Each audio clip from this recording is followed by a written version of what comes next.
अनिकेत सिंह को दिया है। 900 करोड़ अकेले अनिकेत सिंह यानी अपन साला को 1300 करोड़ में अकेले 900 करोड़ का ठेका अनिकेत सिंह को दिया है। तो इसलिए अब एक बात बता, जब एक नॉन मैट्रिक 1300 करोड़ के काम कराए सकल है तो हम भी कितना कराए सकल बस ऐसे जान ले। एकदम सीधा बात हो। अब बैरवा में कोयला चोर ना चलता, बैरवा में माफिया ना चलता, बैरवा में मैट्रिक फेल ना चलता। बताओ तो यहाँ सब पढ़ल लिखल है कि नहीं? एमए पास, बीए पास, बीएससी, एमएससी, एमकॉम, अब तोहनी है वो नॉन मैट्रिक मैट्रिक फेल के विधायक बने बा, वो कितना दूर तक सोचतो। इसलिए आज तमाम बेरमो के जनता से बोलबो कि इस बार बेरमो के सिंहासन हिला ढा, आधा झारखंड हिल जीते। अच्छा, आज तोहनी के क्या आपको जानकारी है कि आज हेमंत सोरेन के सबसे खास कौन विधायक है?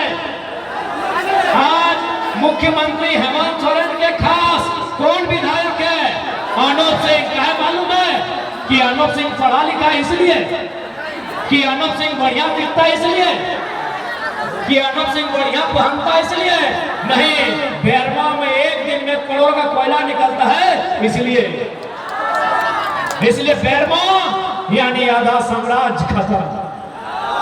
बैरवा यानी अगर बैरवा में सही से काम भय गया तो हनी के मतलब चाहिए।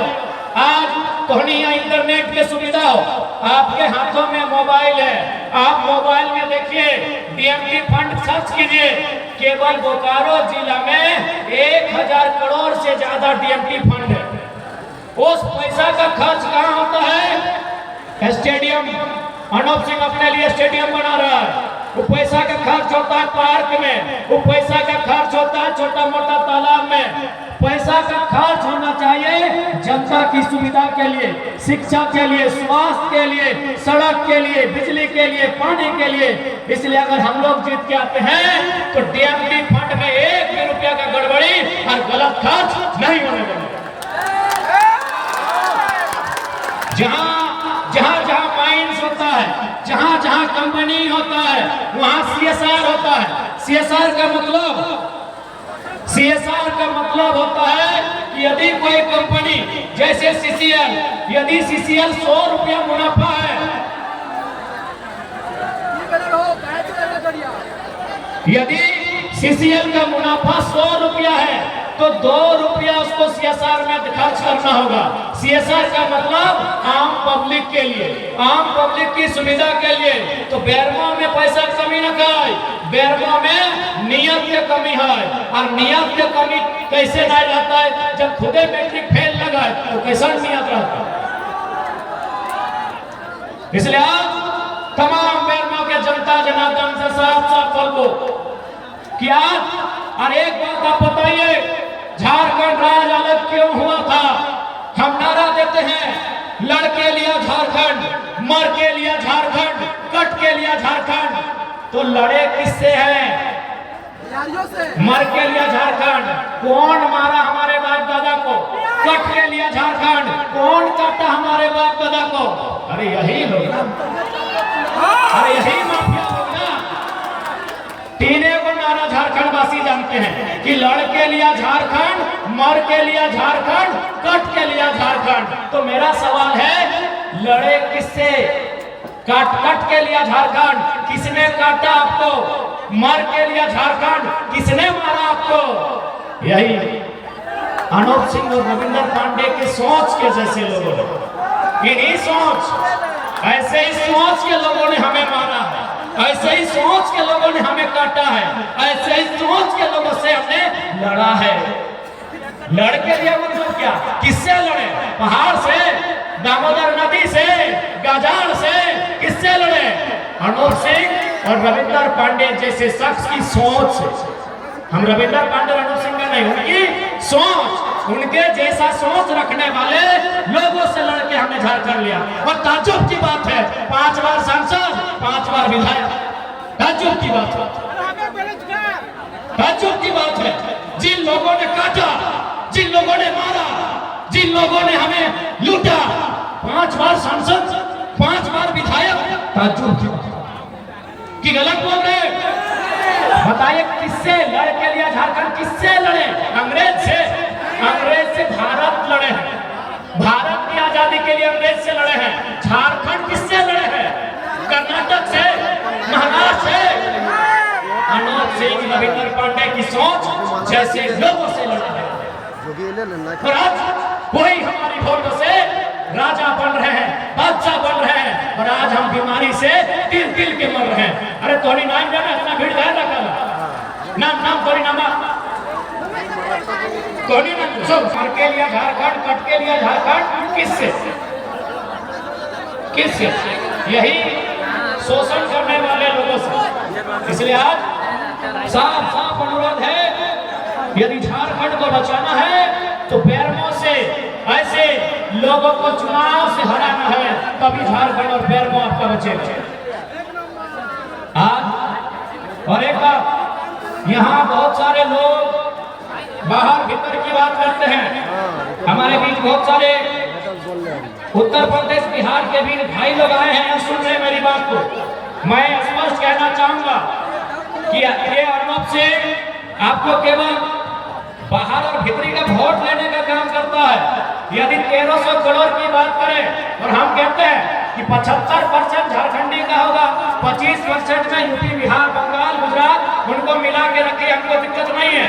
अगर उस हिसाब से भी देखा जाए तो 1300 करोड़ का 25% होता है 13 दूनी 26, और 13 के आधा 6.5, यानी 26 साढ़े 6.5, 32.5, यानी 320 करोड़। यानी उत्तर प्रदेश, बिहार, गुजरात, बंगाल के लोगों को भी अगर जरा महत्व जीत के आते हैं तो 1300 में 3.5, 320, 25 करोड़ आपको ठिकाना मिलेगा। हाँ, जो भी उत्तर प्रदेश, बंगाल, कलकत्ता, जहीं से भी मेरी बात सुन रहे हैं, मैं आपको कहना चाहूंगा 75% झारखंडी के पास रहेगा, 25%। अब बताइए अर्नब सिंह ने कितने लोगों को दिया है? बताइए विनोद दा, कितने? ठीक है, यूपी बिहार के कितने अपना दोस्ती यारी छोड़ के, अपना साला जीजा छोड़ के कितने लोगों को ठेका दिया है? बताइए। ये सवाल मेरा उत्तर प्रदेश, बिहार, मध्य प्रदेश, बंगाल के लोग जो बेरमो में रहते हैं, खाते हैं, व्यापार करते हैं, उनसे। इसलिए घबराइए नहीं, मैंने जो कहा है मैं अपनी बात पे कायम हूँ। 75% झारखंडियों का, 25% में बाकी लोग रहेंगे। उस हिसाब से 1300 करोड़ का 320 करोड़ के लगभग बनता है। और चूंकि बेरमो में सबसे ज्यादा अल्पसंख्यक समुदाय की आबादी है, जिला निगम, तो और समाज, मुस्लिम समाज की आबादी सबसे ज्यादा है आजादा, हाँ अफसरदा। लेकिन आज हम मुस्लिम समाज से पूछेंगे कि आज आप 99% वोट अर्नब सिंह को देते हैं, उनके पिताजी को दिए हैं, वो 1300 करोड़ का जो चल रहा है मार्केट में हवा, कितना ठेका आपको मिला? Zero, zero. आज मैं तमाम अल्पसंख्यक मुस्लिम समाज से कहूंगा, आप डाटा उठाइए राजूदा। डाटा में कहता है कि प्रत्येक तीसरा या चौथा जो लड़का प्रदेश जाता है कमाने के लिए, वो अल्पसंख्यक का बेटा होता है। डाटा यह भी कहता है कि प्रत्येक 45 दिन में, 60 दिन में एक लड़का की डेड बॉडी आती है, हर एक चौथा लड़का अल्पसंख्यक होता है। आपके बच्चे सऊदी से, मलेशिया से मर के घर वापस आते हैं, लेकिन आपको केवल बीजेपी के डर से करोड़ों की प्रॉपर्टी अर्नब सिंह को देख के बैठे हैं। यदि आप एक बढ़िया नेता चुनेंगे तो हमें लगता है अरे कम से कम 25% पलायन रुक जाएगा। इसलिए आपसे निवेदन होगा, इस बार डर से वोट मत कीजिए। आपके बच्चे गेराज में नहीं, कोलियारी में, डीओ में भागीदारी हो, उसके लिए वोट कीजिए। मैं आदिवासी समाज की भी एक बहुत बड़ी आबादी है बेरमो में, मैं एक लाइन आदिवासी समाज से जरूर पूछूंगा, आज गुरुजी जिंदा हैं, उनसे जाके पूछिएगा कि गुरुजी आपने लाठी खाया है कि नहीं खाया है, आपने पुलिस का डंडा खाया है कि नहीं खाया है गुरुजी? गुरुजी बोलेंगे अनगिनत खाए हैं। तो फिर अनूप सिंह के बाबूजी रविंद्र पांडे कहे नहीं खाए हैं? रविंद्र पांडे 1991 से एमपी बन रहे हैं, राजेंद्र बाबू 1985 से एमएलए बन रहे हैं। हालांकि स्वर्गवासी है, उनको हम उनकी आत्मा को शांति मिले ये हम प्रार्थना करते हैं। लेकिन मेरा सवाल है, क्या उन्होंने झारखंड आंदोलन में एक भी लाठी खाई थी? नहीं खाई थी, क्योंकि लाठी मरने वाले लोग ये थे, झारखंड नहीं बनने देने वाले लोग ये थे। यही लोग थे जो झारखंड नहीं बनना देना चाहते थे। और आज आप इनको मजबूरी में वोट मत कीजिए। और एक बात, जिसके पास विजन नहीं है, आप वैसे नेता से कैसे उम्मीद करेंगे बेरमो का विकास हो? अब आप कहेंगे कैसा विजन? एक बात, एक लॉजिक आपको समझा रहे हैं, एक प्रैक्टिकल बात आप समझिए। राजेंद्र बाबू 1985 से विधायक बने हैं, 1985 यानी आज से 40 साल पहले से। और मजेदार बात क्या है मालूम है? राजेंद्र बाबू 1985 से विधायक बनते आ रहे हैं। और मजेदार बात क्या है मालूम है? 1985 में ही अनूप सिंह का जन्म हुआ। सुनिए मेरी बात ध्यान से सुनिए, यानी अनूप सिंह ने जन्म लेते ही अपने बाप को विधायक पाया। अनूप सिंह ने जन्म लेते ही अपने बाप को विधायक पाया, फिर भी आपको मैट्रिक पास नहीं कर सकता, तो सोचिए कितना बेकार आदमी होगा।